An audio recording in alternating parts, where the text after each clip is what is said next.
Please welcome, ladies and gents, Charlie Brooks.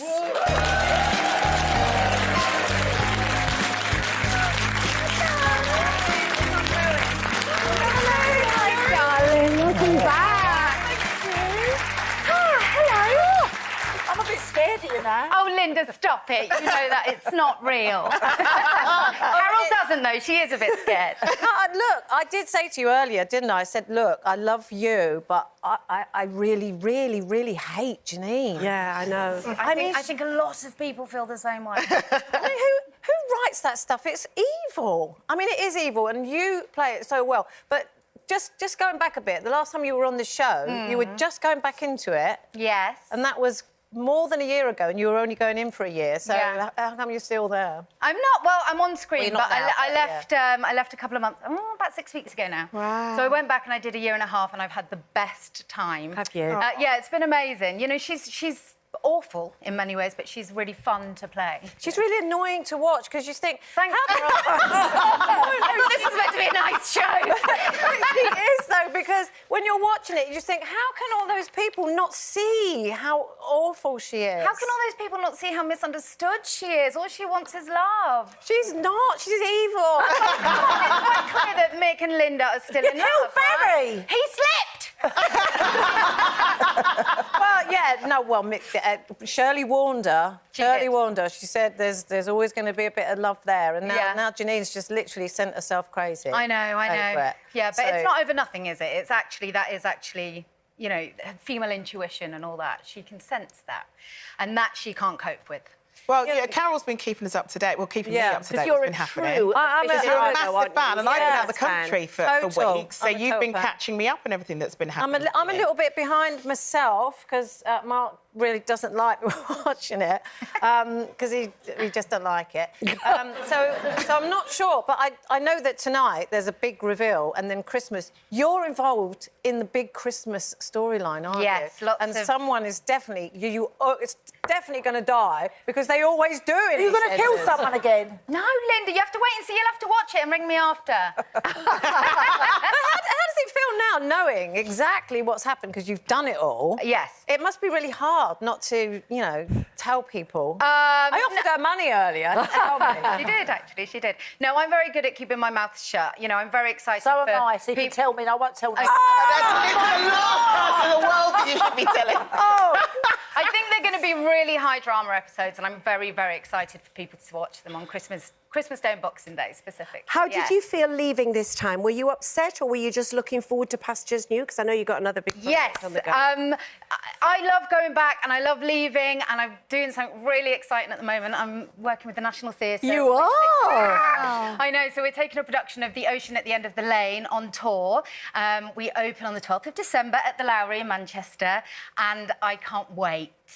To be a grown-up job, It's so grown out. It's so grown out, and it's such a beautiful, beautiful piece of work. It's like, it's magical. It feels like a Netflix thriller on the stage. Wow. It's, you know, for teenagers.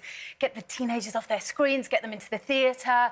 It opens up conversations about the universe. It covers all the themes of loss, pain, grief, but ultimately healing. It's told through the eyes of a man who takes a trip down memory lane and tells his story through his 12-year-old self, basically. Wow. But the illusions and the magic that is created within this piece of theatre is just mind-blowing. I've only seen it in the rehearsal room, right? We're all sat there, and we watched the second half. We're currently doing run-throughs, and I just wept. I wept because it's so beautiful, and it's so full of hope. And it really helps us to look at our relationships, to investigate our relationships. It opens up conversations about the universe and your experience as a child and how a child might have seen it differently to an adult, you know. So it's really, I feel so honoured to be part of it. Do you know what's been lovely, I think, is because you've been on our screen for so long, it's been wonderful to watch your career grow and for you to grow. It's been incredible.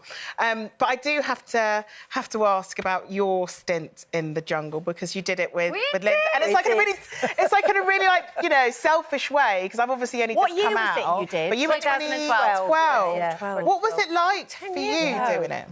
God, it was such a mental experience. I mean, the biggest thing for me was obviously missing my family, but I was starving. I was just so hungry. But you learn so much about yourself in there, don't you, really? Do. And what, you really, and what really you do. can... And we were really close, weren't we? We were really close, so we'd snuggle up, sort of, you know, and have our little gossip and Kiki debrief. was outside of the jungle at the Versace with my kids and that. They had a sleepover one all hung night out and everything. together, I know, didn't she's they? 16 now, isn't she? No, 18. 18 She's going to be 18 I can't believe it, got an 18-year-old. I know, it's crazy. I know. How does that feel, having an 18-year-old God, it makes daughter? you feel old.